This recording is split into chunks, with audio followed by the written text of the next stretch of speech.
SEP Fanfic Readings presents Finding Hermione by ebookdragon. Chapter 3 Obliviate. Tuesday, September 3rd, 2013. I'm going to talk to Ron today, Hermione announced as she came into the dining room on her third day staying with him. Would you mind watching Rose for me? I know it's a lot to ask, but I'm not comfortable taking her to Ginny or Molly right now. Normally, I would be fine watching Rose. However, you won't be going to see Weasley alone, so I am otherwise occupied. I'm sure my mother would be happy to come over to watch Rose, stated Draco, closing the morning paper to give Hermione his full attention. What do you mean I'm not going alone? I can talk to Ron on my own. I'm not helpless. Besides, I don't think it would make the situation better if you were there lurking about, argued Hermione. I don't lurk, and you're not going by yourself, Draco stated calmly. I am perfectly capable of confronting my pathetic excuse of a husband about his mistress and brood of children on my own. Hermione was getting angry at his insistence. She had abandoned getting breakfast to glare at him. He loved to see a little of her fire re-emerge. You are a perfectly capable witch, but you're still not going on your own, he replied as if he were talking to a child. Why? She came up to where he was sitting and started poking him in the chest. You haven't given me one good reason. And why are you acting like an overbearing caveman about this? Sit down, and I'll tell you why. Hermione grabbed a plate of food and sat down in the chair he held out for her. She was mad at him and his caveman attitude, as she put it. She would have to find a way to get over it. He was sure that Weasley was going to try something, and he wasn't going to let her go in there alone. Explain, she said once she was seated. It was something you said the first night. You asked how you could have not known anything about this. Yes, well, it did come as a shock. That's just it, though. You're the smartest person I've ever met, witch or wizard, so I find it a little hard to believe that the brightest witch of our generation had no idea that her husband of 13 years had a mistress and a pack of kids, Draco told her. You don't believe me. You thought that it was all, what, a show? Something we just made up for a laugh? Now hold on a minute. I'm not saying that I don't believe you.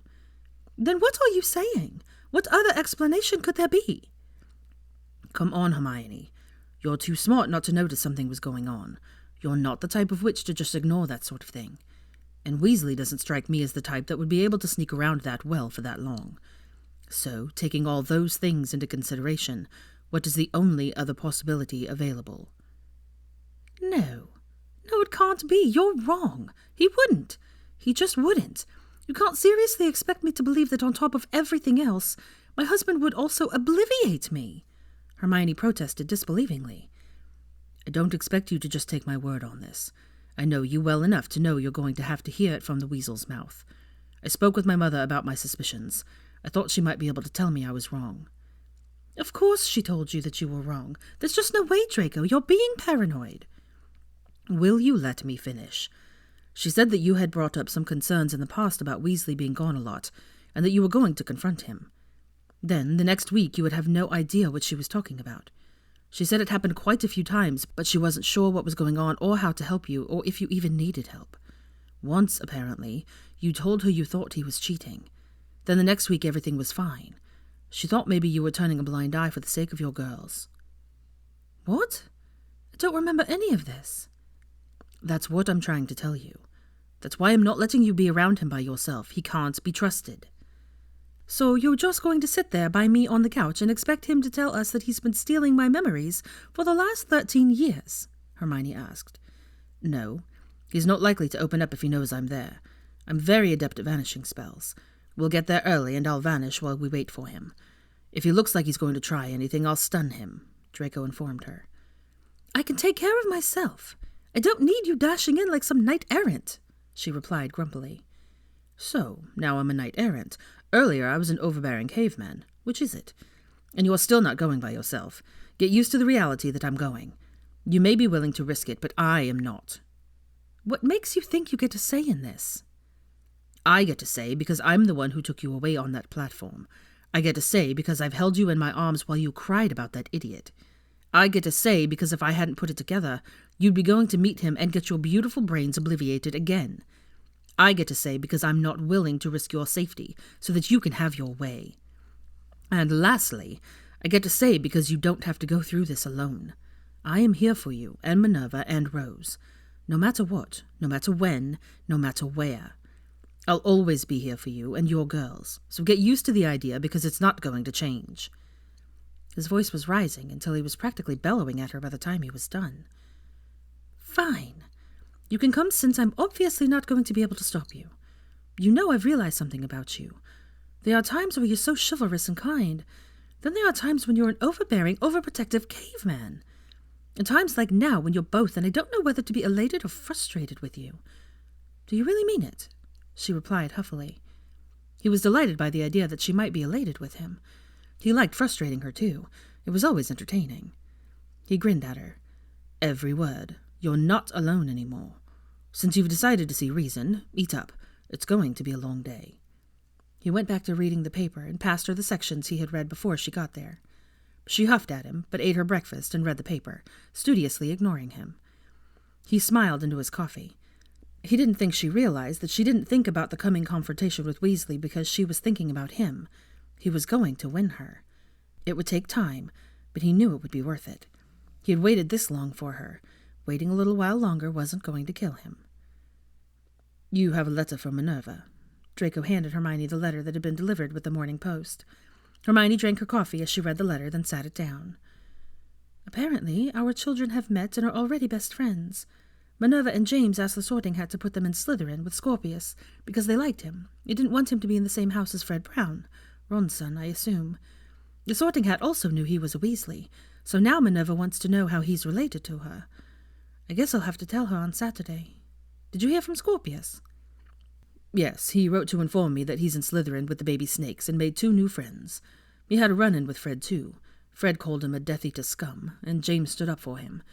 Then he caught Minerva when Fred tripped her in the Great Hall. It seems they're already watching out for one another." "I'm not liking what I'm hearing about Fred. He's Minerva's brother and probably knows it, yet he's bullying her to the point that she doesn't even want to be in the same house as him. I'm glad she has James, and now Scorpius. What are the baby snakes?" "You'll meet them on Saturday."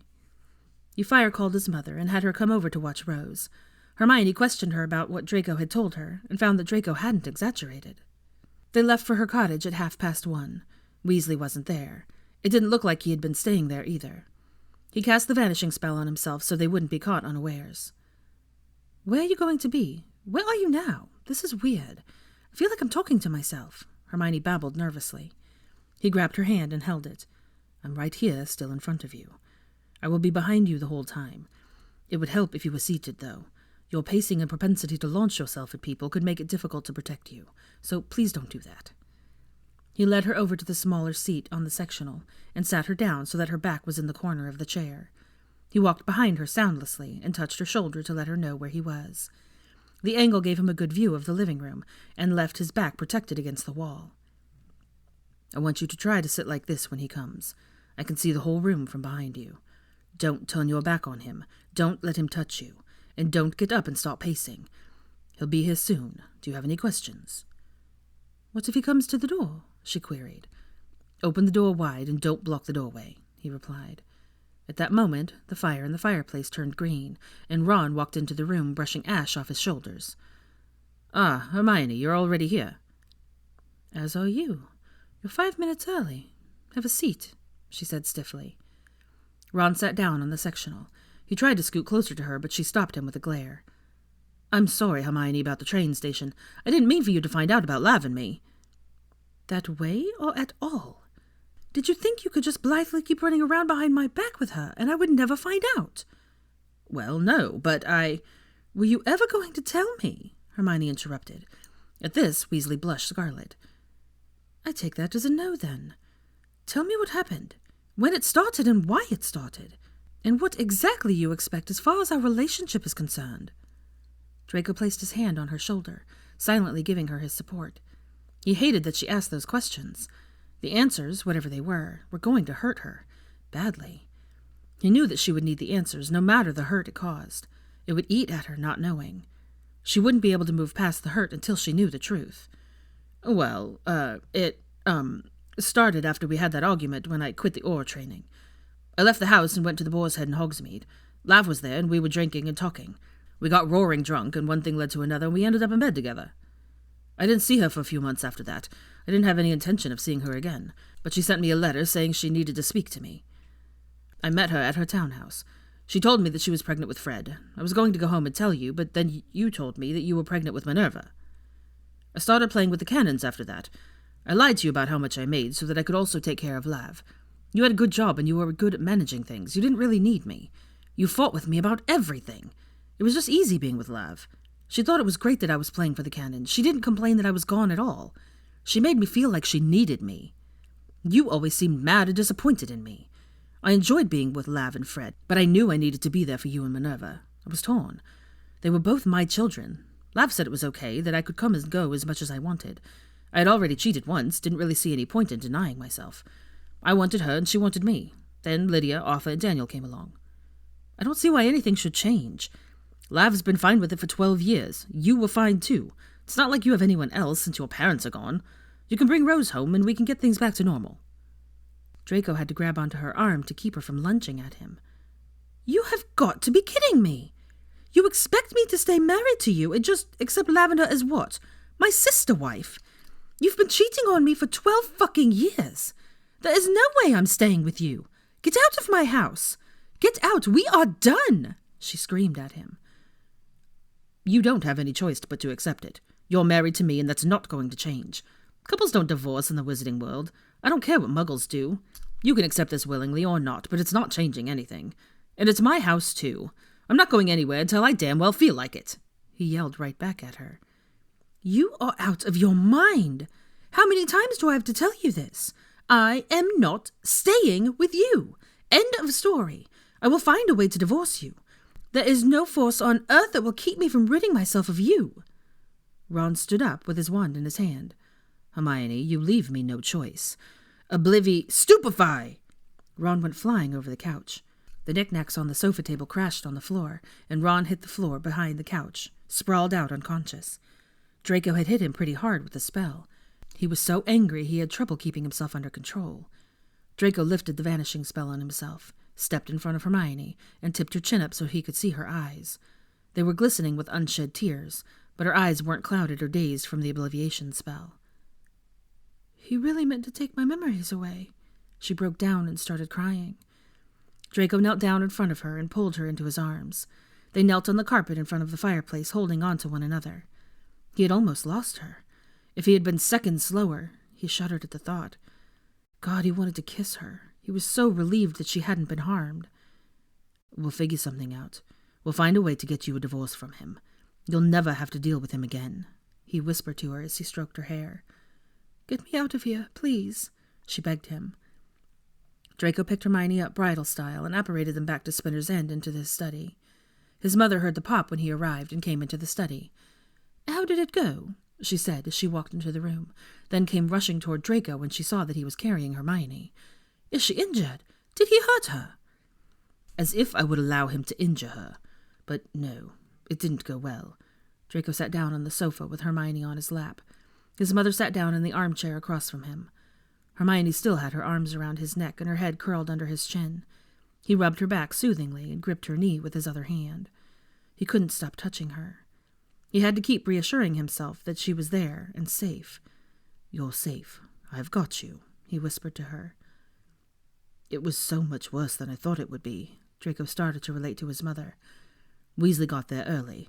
I think he was hoping to obliviate her as she came through the fireplace to avoid the whole confrontation. Then came the biggest load of horse shit I've ever heard. He blamed her for cheating. Then for getting pregnant and keeping him from the slag and her brat. And if that wasn't enough, he tried telling her that she was just going to have to get used to him having a mistress and another brood of kids, because he wasn't going to give her a divorce. He tried to obliviate her when she told him off. At this, he pulled her closer to him to comfort himself as much as her. That bastard! The gall of that man! You are not to blame for his actions. Do you hear me, Hermione? The fault is his and that woman's, and we'll find a way to get you a divorce.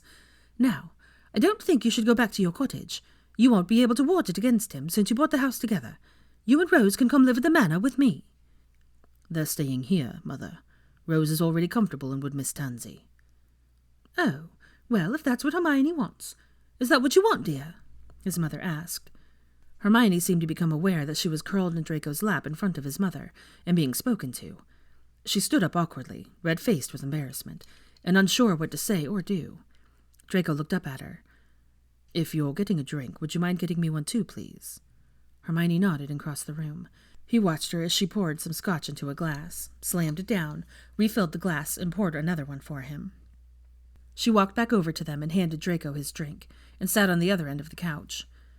"I'll be fine now. Everything that happened was a bit more than I expected to have to deal with today. Thank you for the kind offer, Narcissa, but I agree with Draco. We should stay here. Rose seems happy here." "Well, good. I will rest easier knowing Draco is nearby to keep you both safe." Draco expected more of an argument from his mother. He was pleased, though, that given the choice, Hermione had chosen to stay with him. His mother agreed to join them for dinner. They all gathered around the too large dining table. Draco was at the head of the table, as usual. Hermione was on his right, and his mother on his left. Rose and Tansy were seated beside Hermione. Tansy helped Rose put food on her plate as the dishes levitated around them.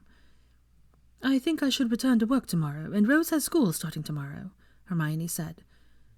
"You're starting the primary school on a Wednesday?" his mother asked. "Yes, it gives the students time to learn the hang of things, and the teachers get an idea of who's going to need more or less help with the curriculum. I took your suggestion not to start the school year immediately after the older students left for Hogwarts. I thought maybe a few days in between would be good," she replied. Hermione, as the head of the Department of Magical Education, had started a primary school for magical children to learn necessary skills before they went to Hogwarts. It also gave children a chance to socialize with other children their own age before they were sorted into the houses at Hogwarts. Draco had been following her progress ever since she made the proposal to the Wizengamot. He had backed the idea, forced his friends on the council to vote for it, and then funneled money into the project when funding was slow in coming. He made sure she never knew how much he was behind her success. She had done the work. He had just made sure that it was possible, and he thought she wouldn't see it that way if she knew. "What time are you leaving for work in the morning?" Draco asked. "I'll drop Rose off at 7:45 and go to work after I'm sure that the school is running smoothly on its first day." "I'll go with you. I haven't had a chance to check the school out yet,"